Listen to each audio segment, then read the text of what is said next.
Hello, everybody. Welcome to the 36th episode of the ABT Time podcast, and got my groovy mug with me.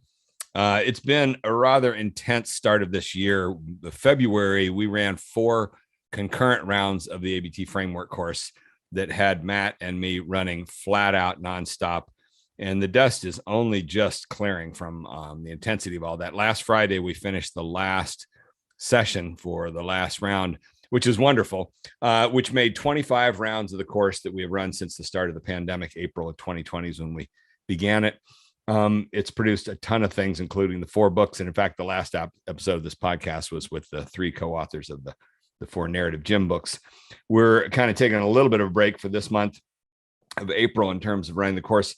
Then May 4th, we'll be starting something that I will be hyping to everyone in a big way as the month goes on, which is going to be the Real Narrative Gym, an event that we will stage every Wednesday at 11 a.m. Pacific time. And we'll have large numbers of people working on 2 people's narratives and demonstrating the ABT build process live for guests to be able to tune in who haven't taken the course and actually hear it and get some understanding of how it all works. But for today's episode, we've got a very special guest. We have a recent graduate of Harvard University. And actually, he's going to fill in all the details on when he graduated, this, that, and the other thing. Contacted me a while back about his undergraduate thesis he was writing. And the title of his undergraduate thesis is Humor's Efficacy in Communicating Climate Change Messaging. Boy, do I ever have a lot to say on this topic. Lincoln Sorscher, and I hope I pronounced that right. This was his thesis that he wrote, was submitted to the Committee on Degrees in Environmental Science and Public Policy as part of his Bachelor of Arts degree at Harvard University. So great guy. Had a good talk with him that I think he recorded because he put a bunch of quotes from me into his thesis, and it's kind of shocking reading it and seeing how much of an outlier I am from all these other more mainstream academics that he interviewed and quoted from. But that's part of the fun of it. So I'm going to tell a couple little anecdotes here just to set the stage, because my attitude and opinions on humor is pretty strong and severe. I've got 30 to 40 years of dealing with it. And there's even, he's got a quote in there where I just talked about that environmental humor as a contradiction in terms. First little anecdote to support that was 2004. I put together an event in Hollywood called Hollywood Ocean Night with a couple of major marine biologists, Jeremy Jackson, Daniel Pauly, and 250 Hollywood folks, lots of celebrities, Dustin Hoffman, Ben Stiller, Maya Rudolph, whole bunch of celebrities showed up that night. I was the event planner and coordinator. It was the most intense, nightmarish experience all my years in Hollywood. I swore it off after that. Somebody had warned me beforehand. Don't you realize event planner is the bottom of the barrel jobs in Hollywood? And it really is. Everybody screams and yells at you. It's a nightmare. But in preparation for that event, one of the things that I tried to do was to try and get the comedian Jon Stewart, who was at the peak of his prime with The Daily Show, to be the moderator. And I had a friend who had a connection to his manager, and I ended up having a talk with his manager saying, is there any chance, we pulled this whole thing together. World Wildlife Fund was sponsoring it. They gave all the funding for it. And I produced 4 short films with the groundlings for it. One of them was with Melissa McCarthy and a whole bunch of other great groundlings actors. And I said, is there any chance that we could get John to be the moderator for this evening, talk to these 2 top marine biologists? And the guy said, no, he doesn't do political events. And I said, well, this isn't a political event. This is about ocean conservation, about the state of the oceans. He said, is it an environmental event? Well, yeah, it's about the environment. He said, then it's a political event. Anything to do with the environment is political. It's for the left. And end of story. He was a nice guy about it, but that was it. It was very short, 5-minute phone call. There's our first point to establish here, is that as soon as you're talking about the environment, climate, anything like that, you're automatically on the left. And that then begins to beg the question of how good is the humor on the left when you get out there into political land? Second thing, anecdote that I had told Lincoln about in our conversation that I love that he actually wrote this up in his thesis was 2005. I got invited to a fundraising dinner for Oceana, big environmental group that had deep connections in Hollywood. And it was a big shishi event. Hillary Clinton was the featured guest of honor, and they had just a ton of celebrities at this thing. And the MC was Bill Maher. It was about probably 300 or 400 people in a ballroom where they served dinner at the tables and all that kind of stuff, very upscale. And Bill Maher, 2005, it was really at the prime of his most political incorrectness of all, I think. And he started the evening by saying to everybody at their tables, okay, I want to begin this evening with a little activity. I'd like to ask everybody to stand up where you are at your tables. And they all stood up, following along his instructions, said, now I'd like you to turn to the person on your right and then bend over just a little bit and pull the stick out of the ass of that person. And you saw some of the people starting to almost bend over, and then they like stopped, like, oh, what? This is a joke, I guess. And by about 10 minutes into his monologue, there must have been 15 or 20 people who got up and left the dinner and just stormed out. He at one point, he made a joke about Monica Lewinsky and blowjobs with Hillary Clinton sitting there at the front table.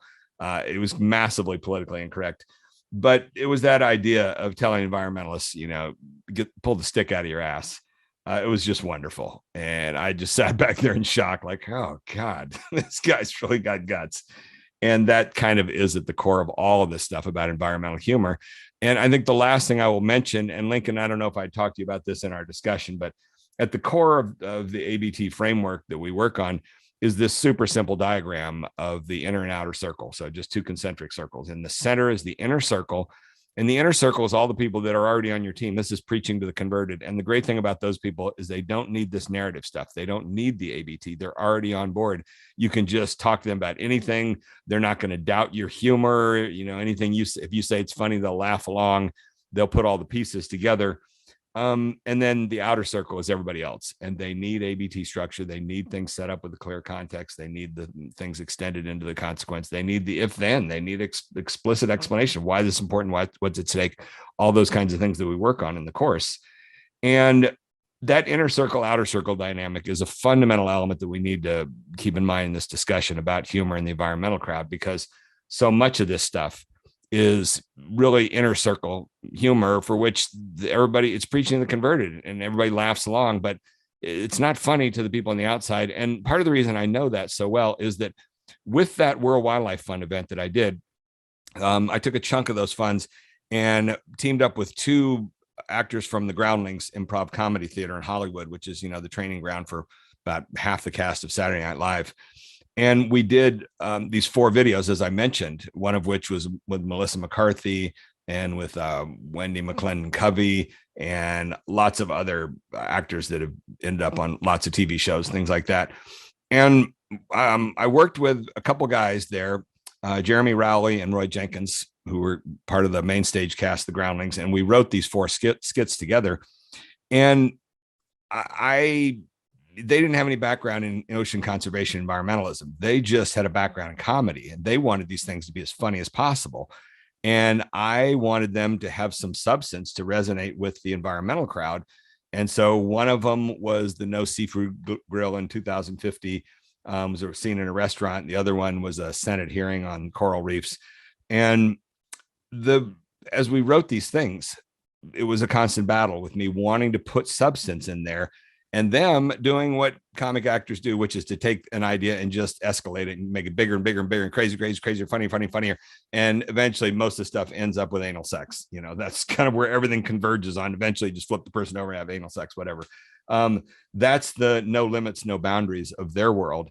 And I would have to explain, that's not going to work with 250 environmentalists at our big event. As soon as you get into something that offensive, whatever, you've lost them. So it's this juggling act between substance and style. And that's the problem, is whenever you're trying to produce humor that's got this message to it, you're playing to that inner circle largely. And you want to reach the outer circle, it just starts by reaching them. And then down the road, trying to work on a message. That's my opinion, just to get started on this stuff. But that's enough from me. Let's bring on our guest. And we've got an extra special sidekick with us today, who's been on this podcast numerous times in the past. My good buddy, Rod Lamberts from Australian National University. He's part of our Unclenchables group that we've gathered several times. Rod had me on his podcast, The Wholesome Show, last year, and did a wonderful job that was really the same sort of topic we talked about. some of my films and the humor and the experiences I've had with the science crowd, not loving them. And then another, a second sidekick is Matt David, the producer of this podcast and the course and everything else, the guy who has worked hand in hand with me for the past 2 years. And the cool thing with Matt is he's a screenwriter, but he's also been taking a stand-up comedy course in Hollywood. And so he'll be bringing some extra perspective on that. And of course, Rod's, we'll get into, ask you guys, add a few more details in these things. Rod's podcast, The Wholesome Show, talk about that bit as well. But let's get started with Lincoln. And how about if you give us your little bit of introduction? What part of the country you grew up in? How was it at Harvard? What made you converge on this for a thesis? And when was it you and I talked? Was it about a year and a half ago? Okay, so my name is Lincoln Sorscher, but Scorcher is totally fine. Scorcher. Yeah, Scorcher I would prefer, but that's a good stage name. We don't always get to choose these things in life. So I grew up in Alabama, in Birmingham, Alabama, and I lived there. Wow. Yeah. Do you know Shirley Malcolm? Do you know of her? Shucks. I'm going to have to tell you all about her. She is a 75-year-old Black woman who grew up in Birmingham, Alabama, in the midst of the early 60s, all the civil rights issues. And you must know the story of the 4 little girls, right? Mm-hmm. Yeah, of course. Yeah, she was friends with them. And in Spike Lee's documentary, there's a shot of them, and she's in the photograph with them. And she was the head of education, or still is head of education for AAAS, American Association of Advancement of Science. And she's a fundamental part of our group. She's been on podcast and in the course a whole bunch. So I'll tell you more about her later, but that's incredible. Birmingham. So, okay. Sorry about that. Take it away. No, that's a connection. That's interesting. Yes. And then I moved to Atlanta in the middle of high school, and I'm living there now. And like my experience at Harvard, I did a lot of the comedy scene. Hang on. Tell us about your parents a little bit. Okay. So my dad is a scientist. He works on a disease called cystic fibrosis. Mm-hmm. And my mom is also a scientist and a doctor. She teaches at Emory. In Atlanta. In Atlanta. Yeah, it's the big medical school in Atlanta. Yeah. Very cool. Okay. So you never had a chance. You just never had a chance. No. You will go into this. Yeah, it's screwed from get-go. Were they Harvard legacy people or anything like that? No, my dad, he went to Yale, and my mom went to Princeton. Wow, blue bloods. It's great. Cool. Okay, so keep going with the timeline. Sorry. Oh yeah, sure. So I graduated from high school at Paideia, and then I went to Harvard. And my two big things at Harvard were doing. I was involved in the stand-up and improv scene, and then I felt this burning just sort of guilt and responsibility that it would suck if I spent my whole life just doing, telling little jokes. And then I look back 30 years later, I'm like, shit, the earth's on fire. That's pretty bad. I don't know if I could have helped, but I could have done more. So I was always what house do you live in there, Harvard? So I live in Courier House, which is, I don't know if you've heard it, it's the best house at Harvard. Aren't they all? Yeah, I was a tutor in Winthrop House for a couple of years. But do the houses still have distinct identities, or are they kind of all blurred together nowadays? They're all blurred together. The only big things is that Courier is better than Winthrop House. You're programmed with that rule number one. It's just something everybody completely accepts. I don't know if it's a program. Nice. I don't mean to generalize, but it's 100% true 100% of the time. Wish I felt deep enough loyalty to Winthrop House to defend it, but that's all right. Winthrop's great, but so I was doing both this comedy stuff, and then I was studying environmental science, and it just felt like this thesis sort of fit right in between those two areas, and it was something I was interested in. And I started talking to you. I was thrown off on the process because COVID happened. So I was working on this thesis for a long time. I think we started talking maybe 3 years ago, somewhere in that area, just about, I remember I emailed you and you sent me these ABT National Park Framework things. And we had this long conversation then, and then I got back in contact when I was like, you'd be a great person. And you were the first person I interviewed for my thesis. Danger. Yeah, it was interesting. Because I was like, maybe everything I thought people would say is entirely wrong, had all these follow-up questions I just crossed out. I'm like, apparently none of this is real, So Oh my God. that was I had to go back to the drawing board a little bit after talking to you. But dashing hopes and dreams. That's what we do here at the ABT framework. Exactly. Look, I feel like that after every phone call with Randy. I've got to go back and rethink my life. So I'm amazed you got through. Everything you've done is wrong. I mean, he mentioned this. I had this great quote, which is he's just like, I was like, so what do you think? Somehow one of my first questions was like, what do you think about climate humor? And you were just like, there's no such thing as climate humor. I was like, oh, wow. There goes questions 2 through 10. But you know what I love? I spotted in there, you referred to me and talked about my quote, self-admitted embitterment. Well phrased. I'm glad we can laugh about it. I was a little worried about it. I'm like, what close reading did I get?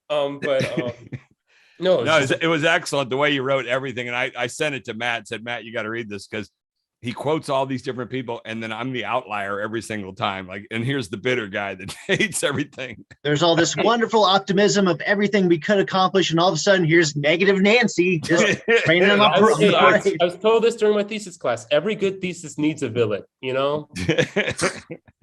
Truly. No, you weren't a villain. You added a lot of contrast and you completely filled out this dialogue. And a lot of it was going in one direction. Then I could be like, wait, you got to think about this from different perspectives, which was just a great part of the experience. Yeah.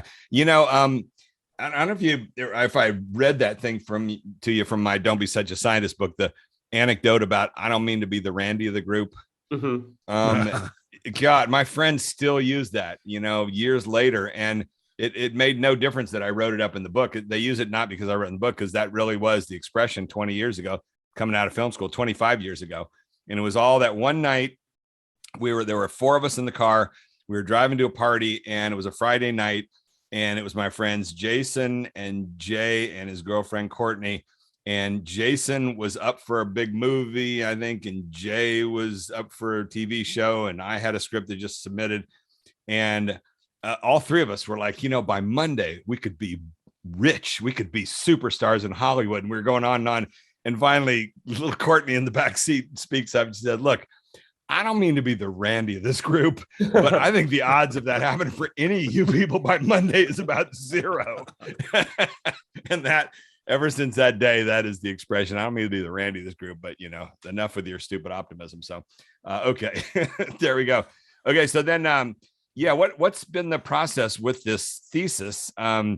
Did you have to present it or anything like that? Yeah. So I submitted it in November of last year. And then I had I did a presentation, I submitted it, then I did a poster presentation, and I was called the day before the poster presentation. And they were like, do you want to do stand up at your poster presentation? Which went interesting. I'm not gonna swear it went well, but it was a time. And then it's just more recently, it took a while to get grades back. But once I did, I was like, people kind of like this. And if people kind of liked it, maybe the people who helped the most would want to see sort of what the final product looked like. So I just, about 2 weeks ago, I sent it out to Randy and all the other people that I interviewed. And it's been fun to hear back from them about the stuff they agree with and the stuff that they really, really, really don't agree with. In the chapters they would drop, that's all great. Yeah, no, you did an excellent job with it. And I mean, you had the right persona from the very start. I wouldn't have spent my time talking to you if you didn't have a good sense of humor and a feel for the whole thing. Did you, I explained the ABT to you and that sort of stuff. I'm kind of curious, did the ABT resonate with you much at all? We're at a point with this course that's gone really, really well, and it's spreading into law and business and politics. It's going to continue to spread. That's all I can say, is that it's a one-way street. Once people start really working with it and they get it, they apply it very widely. And we've got a waiting list of organizations wanting to do the course. So we're getting there with it. But one of the things we've run into is seeing this age-related variation with the effectiveness of the ABT. And a lot of undergraduates don't quite get it. What did it clank for you, or did it make some sense? Did you ever spot it in anything? Because actually in a moment, I'm going to ask Matt to talk a little bit about his stand-up comedy course and a little revelation from there. But what are your thoughts on ABT? I mean, so it was something I remember when we were talking about it originally. We were saying it's sort of at the core of how comedy works too. And it was one of the first things when I was doing just sort of preliminary research on this stuff, when I was looking into ABT and talking to you, was like, maybe there's something here, maybe there's something that's worth writing about and something that's worth uncovering. I mean, like, just how my thesis played out, it wasn't like I was doing readings of these jokes and then trying to spot the ABT motifs that were going on in there. Right. But it was it resonated me, especially as like a big jumping off point of being like, when I was pitching stuff to people, I'd be like, here's an example of how this could work. Here's what it could look like. And here, it's mostly, I was in environmental science and public policy thesis. So I was trying to look at comedy as part of policy. And I was like, this is sort of a middle ground of how we can pitch these comedy ideas and use them as a policy point to make science communication more relatable. So, yeah. All right. Doing that sort of thing. I got to say, my go-to comment about that is nothing makes humor funnier than when you analyze it academically. I mean, nothing makes it better and more delightful and engaging. Do you hate it now? Oh, I don't hate humor, but I don't think, so last semester I was living with a bunch of other comedy people and we spent a lot of time talking about comedy. Yeah. And we were also comedians on the side. And you have to understand, it's like two different parts of your brain. You can't be the analytical person and also like the person who loves comedy, because that's why my career's gone to shit. I understand now. Putting them together just doesn't fly at all. I get it. Yeah. Lincoln, are you part of the Hasty Pudding Club? So I wasn't part of Hasty Pudding. I was part of the Harvard College Stand-Up Club. Uh-huh. And then I did, I was part of a sketch club on campus. And then I was also part of a improv group called On Thin Ice. Mm-hmm. But you guys have probably heard this quote before because it's everywhere in humor theory, but dissecting a joke is like dissecting a frog, which is like E.B. White and Catherine White. No matter like what you do, they're both going to end up pretty much dead by the end of it. Well, I have to tell you, I just got whiplash just hearing you say humor theory. Oh, what the hell? Yeah.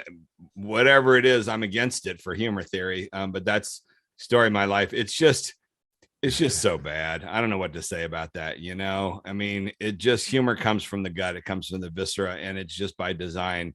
It just doesn't. Some of it comes from wittiness and cerebral things like that. But academics just are too analytic. That's the thing to add to that frog quote. The other thing about it being the same as dissecting a frog is you can't put it back together again.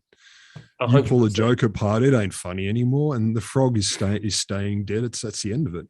Yeah, that is the truth. One little thing I got caught up years ago, I think I might have had it in my Don't Be Such a Scientist book. There was one time long ago, I think I was a professor, and I was ranting to somebody about there's no comedy on PBS. And somebody said, I know, but I saw a documentary on there about comedy on PBS. So there you go. All right, Matt. Now, so Lincoln, I don't want to be mean to you or whatever, but you didn't give me any specifics on the ABT and comedy. Mm-hmm. And you're sort of saying, yeah, it seems like something good and relevant and things like that. I spent, a bunch of years saying that there's ABT is definitely at the core of comedy, but never really quite articulating exactly how it went. And in fact, I think I came up with the wrong formulation, which was, I would say something like, the setup is the and the twist is the but, and then the punchline is the therefore. But then Matt's had about 4 or 5 massive revelations in the past 2 or 3 months. And I've taken to calling him the Sentient Robot. He was hired for this job 2 years ago to be a robot with absolutely no requirements of having a brain functional other than just keeping things organized. And slowly but surely over the months, because of his screenwriting background, he began to come to life and offer up these suggestions and thoughts and like, whoa, the robot's come to life. And the robot's just about ready to take over the whole course because he's getting better than me in a lot of these things because he's not weighed down by all this analytical PhD stuff that I still weighs my brain down. And, you can see it. I still come out with things that are overly analytical. But Matt recently was taking this stand-up comedy class here in Hollywood and began telling me about it. So take it from there, Matt. Tell us about the course. Yeah. And I really lucked out with the stand-up comedy class. I've been in a lot of comedy and writing classes over the years, but Greg Dean's that he teaches over in Santa Monica, by far the best because Greg Dean is the comedy equivalent of Randy Olson. Yes. He looks at comedy completely from form, completely from structure. He will not tell you if a joke is funny. He will only tell you if it's formulated correctly.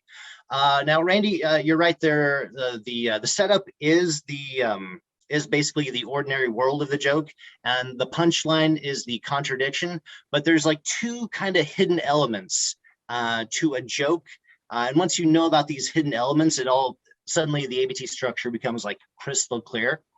So best way to do this is through an illustration. So Randy, remember that skeleton joke you told me the other day? Of course. Yeah. All right. Hit me with that. Yeah. Okay. So let's see. Skeleton walks into a bar and says, "I'd like a beer and a mop." Okay.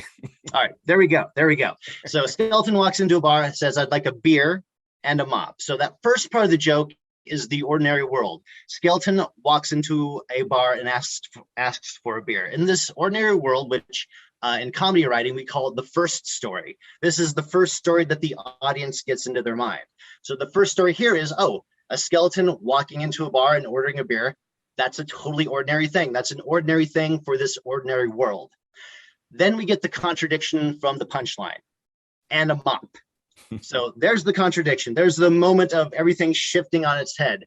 And that creates in the audience's head the second story. The second story is, no, this isn't an ordinary thing. The skeleton is still going to have to mop up after himself after he drinks the beer. That's the consequence. The second story that arises in the audience's head is the consequence, hence laughter. And so many jokes work just like that. And so the basic structure is the and the but comes from the comedian, and the therefore is in the head of the audience. The therefore is in the head of the audience. Yeah. You can't have, and the and the but is formulated correctly when the therefore springs into the audience's head like magic. If the comic has to stop and explain the joke, he's explaining the therefore. He didn't formulate the and the but correctly, the setup and the punch. So he has to go that extra step, and the joke is ruined. There you go. Yeah, that's very, very cool. Rod, does that make sense to you? Oh yeah, nothing's funnier than a joke that someone has to say. The reason why that was funny was, I like the idea that therefore is in the head. Yeah, It doesn't sound revelatory. It sounds perfectly rational. Makes perfect sense, which is why it's. Yeah, the first moment he mentioned that to me, instantly, I go, oh my God, that's why it's never added up for me, as I'm trying to analytically identify these parts of the comedy. And I stand by my earlier comment. That joke I enjoyed until Matt explained it. Now I don't care about it anymore. Exactly. That's our analytical. But the great part is you can use that same structure of first story, second story to mine new jokes. You can create like a first story and then flip it on its head. What's that? I'm going to use that joke too. Don't worry. I'll use that this afternoon.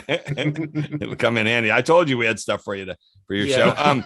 Okay, Lincoln, let's see, getting back to, so a few little bits and pieces out of your thesis, and you've got that opening section about that cartoon. And the guy is there at the big climate meeting and says, what if it's all a big hoax and we create a better world for nothing?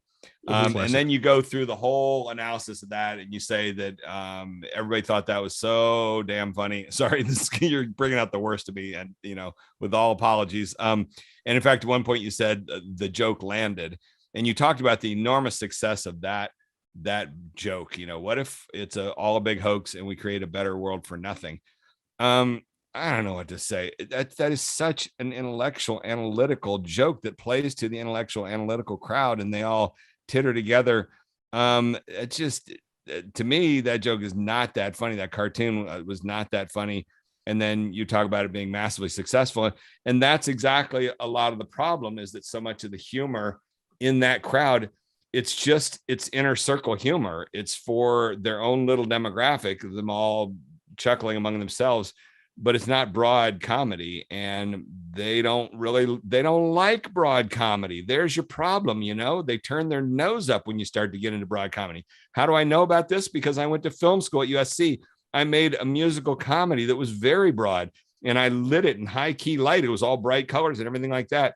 And I had to endure the insults of all these Ivy Leaguers that were fellow students that just turned their nose up. And we got it out to film festivals, and audiences roared at the film festivals. But they're in film school with all of these Ivy League elites, sorry. I just had to wade through all that crap with them. And it's awfully broad. You're painting with a very broad brush. That's a lot of the culture wars that I'm in the thick of nowadays. is this arrogance and elitism. And at the core of this stuff in communication of science, this belief that it's just not that simple, and that, you're dealing with too much simplicity, and then they're failing with their communication because they don't know how to do the simplicity stuff. And I don't know, that's a big dilemma there. Any of that make any sense to you? Yeah, no, I mean, I can definitely say when I was calling successful, I think you're totally right. Someone who, doesn't read, like, isn't college educated, isn't, actively, following climate change or anything like that, isn't, whatever an intellectual is defined as, that joke probably didn't, connect with them in the same way that I might have connected to the people who were reading it at the UN. I opened with that joke because it's got problems. It's not a perfect joke, but it is a good sort of example of a way that joke did have physical real world consequences, because people have cited this joke as like changing how these policymakers thought about these policies. There you go. I Gavalt, how can that thing, what's going on in their brains? I think, like a limp joke like that actually has an impact on them. It's nothing about your interpretation of it, just that factoid. That's what happens. They all sit and titter about it. But anyhow, yeah. I mean, if they're can I get a dive in for ABT reasons, right? Yeah. Hang on. Let's let Rod jump in. What do you got? I got to dive in on this one, because this happens. My actual intellectual realm is the psychon stuff. These kinds of conversations, the things that fascinates me about these is I hear them all the time, variations on the theme, and they very rarely talk about what the intent was in the first place. So I hear a lot of people talk about how right this thing was, how wrong this thing was, how successful it was, how unsuccessful it was, how awesome it was, how shit it was. And I'm like, what did you think it was supposed to do? What did you think it was supposed to do? Turns out it was different. So it kind of doesn't make sense to have these really vehement conversations without being clear what was the intent in the first place. So the whole preaching to the choir, I agree. When people, and we have to do this all the time, particularly with early students, they want to change the public. They want to make the public better, and better means accept science, act on science, blah, blah, blah, blah, blah. Yeah, right.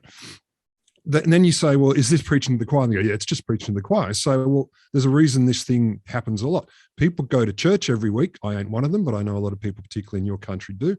They don't go to church to hear anything new. They go to hear the same thing again. They go to be preached to because it reinforces their beliefs, their happiness, their identity, etc. So these jokes like that can serve that.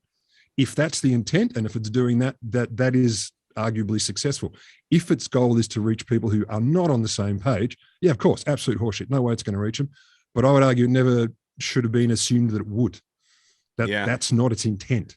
Well, a couple of things on that. First off, the basic principle of arouse and fulfill, that, everything comes back down to that in my world. The guest 2 episodes ago on this podcast was Tom Holohan, who's the guy 24 years ago that I interviewed for a video when I got to film school called Talking Science. And he first presented that to me. Look, at the simplest of all levels, this stuff comes down to arouse and fulfill. First, you got to arouse the interest of the audience. Once you get them interested, once you've crossed that culture divide, once you've opened up the channels of communication, then put your stupid message in, but don't lead with your stupid message, which is what the stupid environmentalists have a stupid tendency to do, which is beating everybody over the head with message. Oh, and here's a little bit of humor with it. It so much needs to begin with the arouse part. Get these people so deeply laughing over something that is non-literal, has nothing to do with your agenda, and then slowly start to whisper a little bit of your substance in there once you've got them on your side. But that's just a mindset, that I don't know that they can quite grasp at times. And I don't know. Does that make any sense, Lincoln? That basic idea that the opening element, the arouse element, for outside of your inner circle is so tough that everything needs to go on that first and foremost. Finding a way. And by the way, the other comment I wanted to make was, in my book, there's only been one piece of genuine climate humor that I have seen in all of these years of following all these people and their climate humor, blah, blah, blah, blah. And it was that one goddamn prank Borat-like video with Lord Monkton that your fellow countryman made. Yeah. That was the funniest damn thing ever. Did I even tell you about that, Lincoln? I'm really. I don't think so. I am amiss for not having told you that. Damn it! How in the world could you contact me about, environmental humor and me not think of that? But no, way back probably 15 years ago now.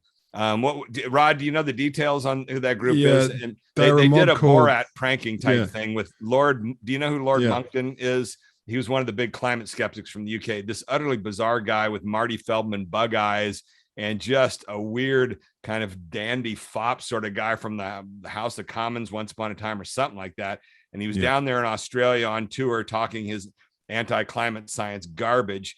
And this guy sat down and did an interview with him.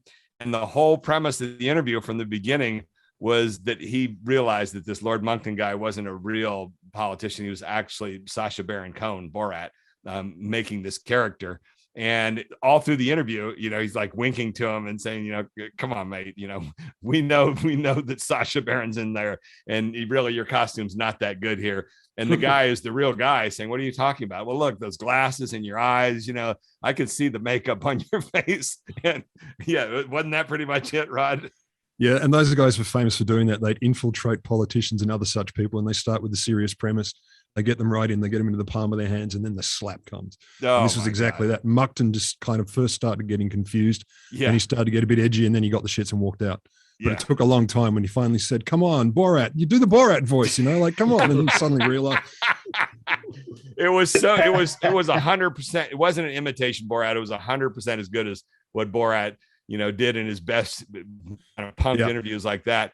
And it got you that point where you felt uncomfortable. And he's like, oh my God, this is really embarrassing that he's trying to call this guy and saying, we know that your whole thing's an act.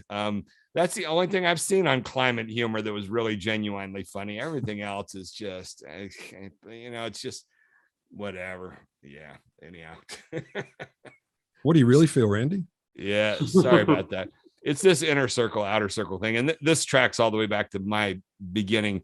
This whole mission that I've been on for all these years was back when I was a marine biologist, and you could just see the PBS crowd were just speaking to themselves. They were making documentaries with these kind of arrogant commentators, you know, narrators and things like that. And I'm from Kansas. I grew up in Kansas, and like I would turn on PBS. Where's media for the people from Kansas with that voice?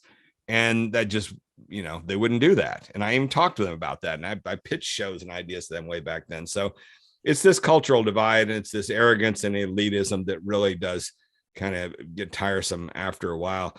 There's also basic disability in amongst many of the technical science siblinghood, where the idea that you would reach beyond facts is completely incomprehensible. You know, in the end, I think many people I deal with are honestly perplexed at the idea that the facts don't work.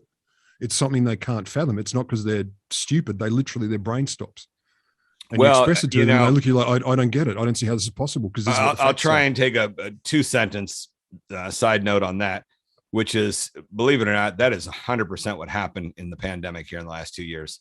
The Biden administration threw everything into the science. They came up with the vaccines, and they threw nothing into communication.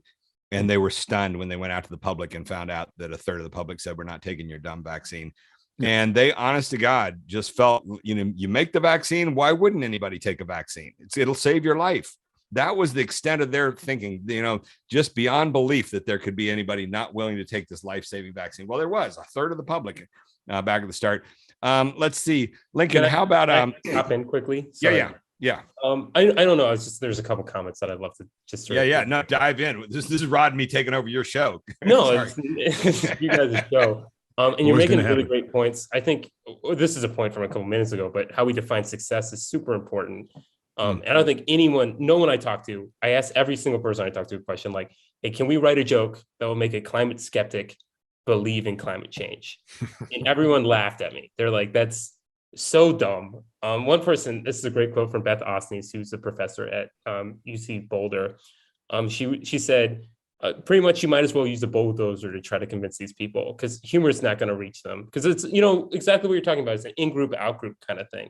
Yeah. But sort of to go to some stuff that Randy was bringing up now, one of the sort of fascinating things is I didn't feel like I had sort of fulfilled this narrative by just talking to a bunch of people who had this background in academia, or just sort of we're only on the science communication side of things.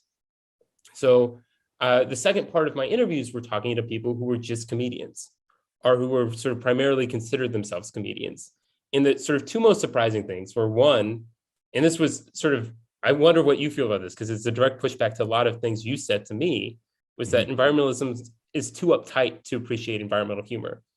And most of the people I talk to would say, I've never experienced that. Everyone is so excited to have me there in the room.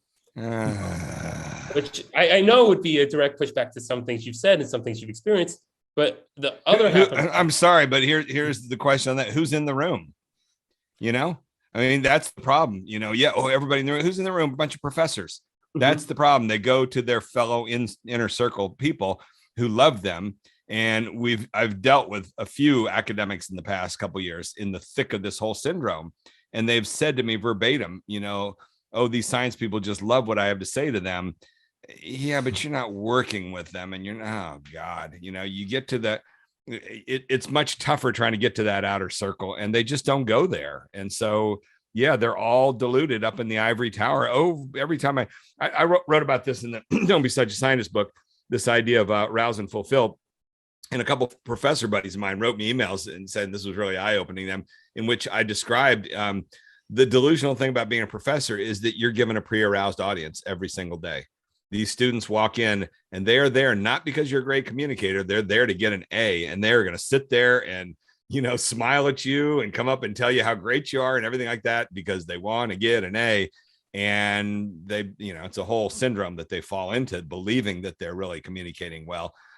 Really communicating out in the real world is extremely tough, which is why, some people I talked to were definitely stand-up comedians first. And I'm sure Matt would agree with me on this. That's not always an audience who is gonna like you just implicitly, unlike Absolutely. being a professor. I've definitely bombed, and I've bombed doing environmental jokes. So I know that it's not something people are always looking for, but one thing a t-shirt that says that. I wish I did. I bombed doing environmental jokes. But one thing they told me is, I was like, I'm bombing. I even told one person I was interviewing, I'm like, why am I bombing all the time doing environmental jokes? And they're like, I don't know why.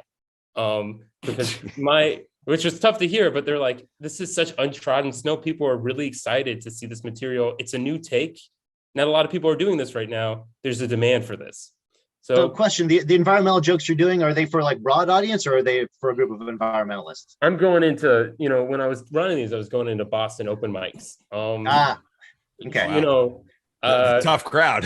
Open mics. That for those who don't know, open mic audiences these days are basically just other stand-up comics who are waiting to get up for their time, and they are the most judgmental, cold, hard audience you will ever get in front of. I've described the people as a symphony of human misery. Yes. So if you're into that kind of thing, great. Yeah. And even worse in Boston, of all the friendly audiences in Boston. All right, so you're doing these jokes and you're doing these environmental jokes in front of stand-up comics. Now, remember I was talking about first story, second story. So first story, second story, the first story of the setup should instantly appear in their heads because they have enough inner circle knowledge about it. And so should the second story of the punchline should instantly appear in the heads because they have enough inner circle knowledge about it. Do you think your audience has enough inner circle knowledge about your first story and the second story about the setup and the punchline? I mean, it depended from audience to audience. One thing I did find funny is people tend to laugh more when the weather was really bad outside. It was like, oh yeah, this is happening. But I think like one interesting thing about first story, second story thing is like, you know, when I was talking to these people, I was like, why aren't these jokes working? And the big thing is like, you can't come off like you're lecturing at people because no one wants to come. You don't want to be like, I'm an environmentalist. I know what's best for everyone, which is hard to do when you're cracking jokes about, hey, the world's ending. What's so funny about that necessarily? But it was I don't think it's a balance I ever mastered, but it's a balance I think a lot about because one of the things that prompted me to write this thesis was a conversation I had with my friend about why is it harder to write jokes about climate change than it is to write jokes about the Holocaust and 9/11? Oh, that's a big call. I like that one. Well, like the environment joke. Let me talk about the gas chambers. That's much funnier. I mean, Jesus, that's impressive. But that's really good. Good Now challenge. with some lighthearted humor, Auschwitz. Yeah. Moving on. Yeah. Well, I didn't mean I would bring the group down, but I did think it was sort of interesting. Like, how do we joke about catastrophe and what makes this kind of catastrophe different than other catastrophes? Well, that's a good call. I've thought of another piece of quote environmental humor, which is the South Park episode on Smug Alert. where all the hybrid drivers are all smelling their own farts. And, that's a good source of humor, which is just ridiculing the arrogance of these people that feel that they own the planet and they have a right to tell everybody how things need to go. There's plenty of humor to be mined in that direction. They just don't like it, and they don't want any fun made of them. Yeah, they don't want to hear. I've copped it from scientists when I've written pieces. Scientists are really angry about what's going on and how everyone listens to. You mentioned Lord Monckton earlier and such folk. Everyone listens to these people. They don't listen to us. And I said, well, okay, cool. Is your goal to get your climate science out there or to get people to listen to you? If it's to listen to you, why don't you do what Lord Monckton does? Have your simple slogans. Just say a couple of things straight up, blah, blah, blah, blah, blah. And I got eviscerated by scientists for daring to suggest they cheapen themselves. Yeah. And I thought, okay, guys, Randy, you know this and have experienced it way more than me, but it is that classic response. But the other thing I'd say is I was asked to go to a Greenpeace function, Greenpeace Asia Pacific. And I was sitting on a panel with serious environmentalists and poets and great Australian authors and things. It was a very august and interesting panel. And the people in the room, how dare you, sir? How dare you? My countrymen. So, and it was all men. We were sitting there having a chat. The people in the room were very sincere. It was their big annual event and they were talking about climate catastrophe and so forth. And it came time to ask questions. And one guy at the back of the room stood up and goes, yeah, can we just, I think what we really need to do, what do you think about the suggestion if we just make the climate the new spirituality? What do you think that would work? We just make that the new spirituality and everyone, believes in it that way and let's do that. And the panel sat there dead quiet. And I'm looking to my left, looking to my right, and I thought, oh, fuck, all right, I'll pick up the mic. That's a terrible idea, mate. And here's why. You're going to drive people away, blah, blah, blah, blah, blah, blah, like I did it in my own characteristic, gentle fashion. And the audience was, again, dead quiet. No one said anything. And the moderator looked at me and looked at the audience and nothing happened. They moved on to the next question. I thought, you don't want me here. And then at the end, people came up to talk to us. And an old woman came up to me and said, why do you hate the environment? If you hate the environment, why did you come to this panel? And I said, I don't hate the environment. What I said was, if you want to reach people, here are the things you need to do. Why do you hate the environment? What I said was, and this went through 3 times, and I finally said, can you please move on? We're never going to agree, and there's someone behind you I'd like to talk to as well. And I've never had to do that in any other event except a hardcore environment event. They would not hear. Wouldn't hear anything. Yeah, that's crazy. One thing I asked everyone, all the comedians I interviewed, was like, what would you do if you heard criticism, like any kind of criticism? Like, if it's like, hey, that joke went too far, or why are you even joking about the environment? That's something way too serious. And all of them pretty much agree. They're like, I don't care what people think, which is sort of a weird stance for a comedian to take, because it's doing comedy is an awkward line between not caring what anybody thinks and desperately caring what people think. But the hard truth of it is, like, this is something that's new, and it's something that's even new for comedy, and it's something that's new for all of us who are experiencing this phenomenon, because nothing like this has happened in the history of at least our human history on Earth. So does this mean that you can now be a consultant for climate humor for corporations and need their messaging humored up?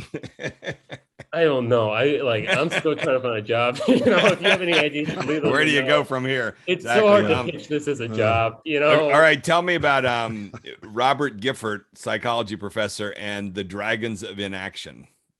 Oh, okay. So a basic idea there is that we can understand people's inaction on climate change as sort of a socio-psychological phenomenon. And there's he has 7 dragons of inaction. Wonderful. I don't have a mnemonic, so I can't remember them all right now. But sleepy, grumpy, snoozy. There's Doc. I know that one. Doc, right? There's Paludi. He's a dick. I have a basic rule of thumb, which is as soon as the word cognition comes out of somebody's mouth, I have a switch in my brain that shuts off and I'm done. It just doesn't. Cognition does not interest me, and that's where we've always said that about you. That's when people are headed down the analytical path, and that's fine. And let them go to their cocktail parties and talk about cognition and all those sorts of things. But that's not real. No one I ever met in Hollywood making films, actually working on film sets, and writers and things like that, were working on cognition. I mean, that's all theory, and it gets so scrambled up between the real world of comedy and laughter and communication, things like that, and this sort of stuff. I mean, it's a pretty much of a straight correlation between education and functional, broad sense of humor. Show me how many real PhDs there are out there that are massively successful stand-up comics. There just ain't, and it's down to. No, I mean, this is my thesis at points gets a little flowery, and I was just trying to have fun with it. But I established this comparison in ancient societies, like on the Roman 12 tables, there was a rule. You can't, the same rule is like, hey, if you do magic or if you satirize anyone, we're gonna kill you. Like, it's treated as like similar things as doing magic and doing comedy. So it's something that's always sort of interested me. And I think a lot of your critiques can come down to like, humor is something that we just I don't think we'll ever completely understand. We've been trying to understand it for the last 3,000 years. I'm at a point nowadays where, it's 13 years since I wrote the Don't Be Such a Scientist book, and I don't see any evidence that really much of the science world is moving in that direction at all. There is more consumed by the facts will save us. The facts will bail us out, just the information. And in a world like that, there's just no valuation to humor. Is visceral. It's from the lower organs. That's the very trait of it. And so, they pay it lip service, but really in the end, the problem is when you write a scientific paper, there's just this basic ethic that you're not allowed to put humor or emotion in there. And that's great because you have to write it in a clinical language, and you want the literature to have this pure, massively efficient language that is devoid of all this noise of humor and emotion. But that's different from trying to connect with the public. And so they don't ask you a question, Randy? Yeah. Why would you expect them to do anything different? Why do you expect scientists to do this? Because there has to come a point. This is what I'm wrapped up in right now, with what happened. I was on that podcast with Eric Topol a few weeks ago, and he had Andy Slavitt on there in December, who was the head of the whole White House COVID response team. And at the end of it, he said, how would you grade yourself for the 2-year performance of the pandemic? And he said, I'd give us an A on the science and an F on the communication. So do you need a bigger signal that it's time to have a culture change than to score an F on the actual connecting with the public? And this is where my recommendation, although I'm not listened to by anybody, but the recommendation is next time around, bring in 2 teams, one team of the scientists like you did, you scored an A, but next time have this other team. And that team needs to be from the world of business and entertainment. And those people don't have PhDs. They laugh at PhDs. They are from the more visceral region, and they have a functional sense of humor, much more functional and broader than all those scientists. And you need them. You need to respect them and not sit there and look at them and call them stupid, which is really what scientists do behind closed doors, is they look at people that don't have PhDs and basically call them stupid. And yes, I know there's some great ones that don't do that, but I'm telling you, I got brought in at CDC and NASA and other places like that where the communicators just told me this verbatim. We can't get through to the scientists because they are such bullies that they get together and they look down on us communicators. And how do you match credentials with PhDs and MDs and all that sort of stuff? It's a huge cultural problem right now. And it's not a threat in the future. It's already happened. Hundreds of thousands of people died in confusion in the pandemic because the voice that reached out to them was not human and did not have a way to connect with them. And again, that's where humor does grade right into this stuff. It's super duper important. It's just really, really challenging. And sorry to bulldoze over everything that you're saying, Lincoln, but that's kind of my bottom line at this point, is that I'm pretty wound up on what I've seen with the pandemic. I think one thing that I sort of found in my experience of doing research that I think agrees with your point of view is I always kind of found this a little funny, but I'd be reading all these papers that were science communication papers, and they would be not written for anyone to ever read. They'd just be esoteric, and they'd always be making points like, we need to be more concise. We need to use sort of more easy to interpret language. We need to bring, other voices and other forms of knowledge into it. But it would always be like, who's this like? Okay, so here's the big question and all that stuff, because I'm in the thick of this with a couple of major biomedical people. But in all of those things you read, how many of those articles or books or anything ever talked about this book? None of them that I read. Not a one of them. Not a goddamn one of them. And this book is called The One Thing. It's a bestseller in the business world. And it's the principle that the whole science world ought to be talking about. And the worst manifestation of this is that the Biden administration went out to the public on television not with one spokesperson, which is what this book would tell you, and anybody in the business world would tell you, you just want to have one voice. No, they went out with 3 spokespeople on the same screen, Fauci, Walensky, and Zients from the White House. And do you need a bigger, broader advertisement that the people in charge of the communication of science and all this stuff don't know what they're doing because they're not looking outside their realm to the actual experts who know this stuff? And as you say, what they're looking at is all those peer-reviewed articles that come out of the academic literature, and somehow thinking that's going to guide you on how to communicate to average people on the streets. Well, there's a study that shows that, people in Kansas have a preference. 32% of them prefer their jokes that are about, skeletons at bars and things like that. That's not how you communicate. No, man, that's a great paper. I love that one. Yeah, exactly. It was in a top journal, really nicely reviewed. I cited it like 40 times. It's crazy. Exactly. It's utterly bonkers. And I'm telling you, it does come down as simple as something like this one book that gives you this fundamental principle. It's not much of a book to read because all it does is says the same thing over and over again. The one thing. I last week working with a friend on their communications presentation they were going to give for their nonprofit. It got to the point where I said the one thing, and she said, I know, but we got these other 3. No, I don't want to hear about your other 3 or 4 things. The one thing. And finally, she, said, I'm going to hang up if you don't stop. And I just kept going.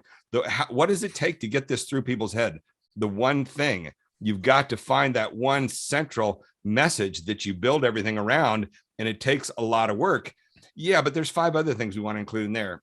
That's so, Randy, all the scientist training, they've been bred from scientific birth against that. I'm not saying it's right. Yes, no, you're right. But you're forgetting the other layer, and this country is possibly the worst of all, is the bureaucracy that surrounds it.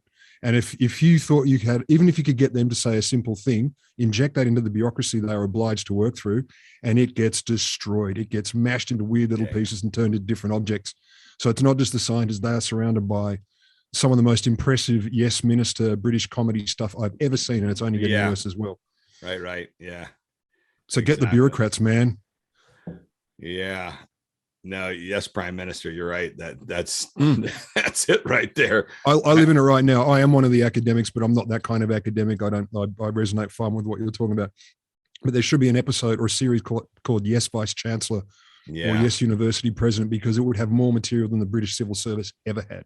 It's jaw-dropping, absolutely jaw-dropping. I loved living in your country for the years I spent there, and it was wonderful working there at Australian Institute of Marine Science. And Jesus, the benefits and the hours and everything like that. You certainly know how to take care of your people, your civil servants. But man, there is that civil service mentality that is just hardwired into the system of basically we believe in mediocrity. And don't push us. Yeah, strive for mediocrity. Striving for mediocrity. That's our KPI. It does wear you down sometimes, but then you weigh it against the insanity of this country. Who knows? Hard to get a bottom line. Anyhow, we wandered off on a billion different topics, but that's how good your thesis is, Lincoln. And you're a great guy. You're a really good communicator. What are you going to be doing? You got great skills, mad skills. Yeah, so I'm looking for environmental work, art for comedy work right now. And hopefully I find either one and then make them more like the other. Yeah. But, maybe. Well, I think the comedy stuff, little story that I always tell people way back when I was a professor at University of New Hampshire and decided my first spring that I was there, I wanted to start making films. I went about every book I could buy on filmmaking. And there was one I wish I could find this book. It was just titled How to Make a Film. And the very first page, you open it up and it said, if you really want to learn how to make a film, put this book down, go buy yourself a camera and start shooting film.